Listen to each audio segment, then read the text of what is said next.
জঙ্গল মানেই রহস্য, জঙ্গল মানেই অ্যাডভেঞ্চার, জঙ্গল মানেই ভয়ানক এবং সৌন্দর্যের মেলবন্ধন একসাথে এক জায়গায়। কিন্তু আজ এই পৃথিবীর ভয়ঙ্কর জঙ্গলের কোনো কাল্পনিক কাহিনী নয়, বরং এক সত্য ঘটনা নিয়ে তৈরি মুভির এক্সপ্লেন করতে চলেছি। অজনের অ্যামাজনের জঙ্গলকে পৃথিবীর সবথেকে গভীর এবং ভয়ানক জঙ্গল বলা হয়। কি হয়েছিল তখন, যখন সেখানে গিয়ে ফেঁসে যায় একজন, এবং তারপর পৃথিবীর ভয়ানকতম জঙ্গল অ্যামাজনে তার সাথে যা ঘটতে শুরু করে তা শুনলে শিহরণ জাগবে। এবং সব থেকে অবাক করার মতো ব্যাপার হলো এই ঘটনাগুলো বাস্তবে একজনের সাথে ঘটেছিল। মুভির শুরুতে দেখানো হয় একটা ছেলের, যার নাম হলো ইউসি। ইসি 3 বছর আর্মিতে কাজ করে আর 1980 সালে ইসরায়েল ছেড়ে চলে আসে, কারণ সে ঘর সংসার বা চাকরি করে আর 5জন ছেলের মতো জীবন কাটাতে চায়নি। তার জীবনের মূল লক্ষ্য ছিল অ্যাডভেঞ্চার। অজানা রহস্য উদ্ধার করা ছিল তার অন্যতম শখ বা জীবনের উদ্দেশ্য। এই উদ্দেশ্যেই রিউসি রওনা দেয় দক্ষিণ আমেরিকার বলিভিয়ার উদ্দেশ্যে। এখানে তার দেখা হয় মার্কাস নামে একজনের সাথে। মার্কাস একজন স্কুল টিচার এবং খুবই হাসি খুশি একজন মানুষ। প্রথম আলাপে ইউসি এবং মার্কাস খুব ভালো বন্ধু হয়ে যায়। এরপর তারা দুজনেই একসাথে ঘুরতে থাকে। এভাবেই একদিন ঘুরতে ঘুরতে মার্কাসের সঙ্গে দেখা হয় তার বন্ধু কেভিনের। কেভিন একজন ফটোগ্রাফার, ওয়াইল্ড লাইফ ফটোগ্রাফার, যারা কিনা গভীর জঙ্গল টঙ্গলে ফটো তোলে। এরপর তাদের তিনজনের মধ্যে খুব ভালো বন্ধুত্ব হয়ে যায়। সময় কিন্তু বেশ ভালোই কাটছিল। একদিন বাজারে গিয়ে পরিচিত হয় খাল নামে এক ব্যক্তির সাথে। পরিচয় হওয়ার পর সে ইউসিকে বলে, আমার কাছে এমন একটা জায়গার খোঁজ আছে যেখানে অরণ্য ততটাই গভীর যতটা রহস্যজনক, এবং সেই জঙ্গলের মধ্যেখানে লুকিয়েছে এক অজানা ভয়ানক আদিবাসী সম্প্রদায়, যারা আমাদের সমাজ থেকে অনেক আলাদা। এবং আমাদের সমাজ অনেক সভ্য এবং শিক্ষিত হলেও তাদের সেই ভয়ঙ্কর জঙ্গলের মাঝখানে কিন্তু এখনও আদিম যুগ চলছে। তাদের খোঁজ কেউই জানে না। আপনি যদি চান তাহলে আমার সঙ্গে সেখানে যেতে পারেন।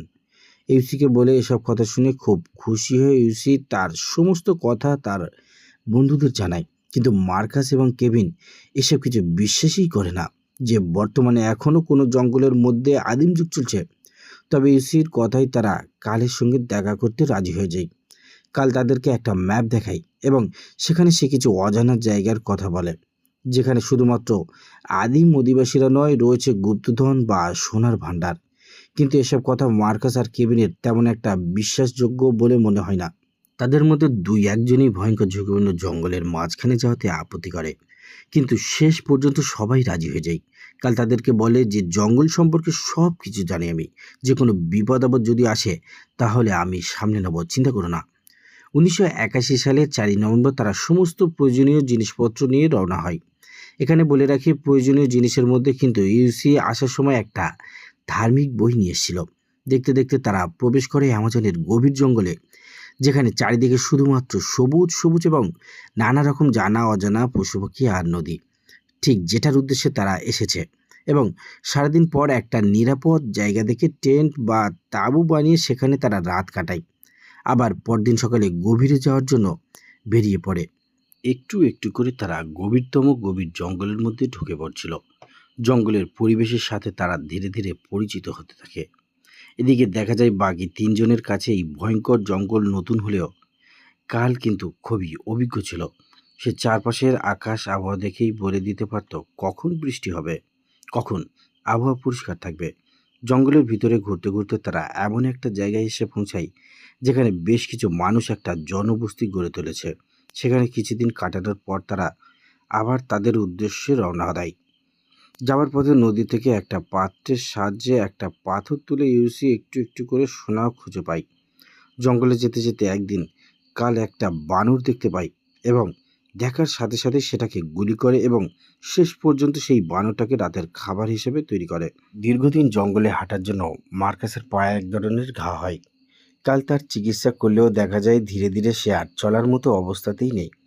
একসময় কাল জানায় যে এখন তারা যেখানেই আছে তার থেকে মাত্র 4 দিন যদি হাঁটাহাঁটি করে তারা পৌঁছে যাবে এমন একটি জায়গায় যেখানে আরেকটি জনবসতি আছে। কিন্তু মার্কাসের পক্ষে হেঁটে যাওয়া কিছুতেই সম্ভব নয়। তাই তারা ঠিক করে যে তারা নদীপথে যাবে। সবাই মিলে তারা একটা ভেলা তৈরি করে। এরপর ভেলা নিয়ে সেই জঙ্গলের নদী পার করতে শুরু করে। তারা নদীতে যেতে যেতে দেখা যায় এক জায়গায় নদীর স্রোত প্রচণ্ড বেশি। স্রোতে তাদের ভেলা ওলটপালট করতে শুরু করে। একই মার্কাসের এরকম অবস্থা, তার মধ্যে নদীর প্রবল স্রোত, কোনো রকমে তারা সামনের পাহাড়ে উঠে আসে।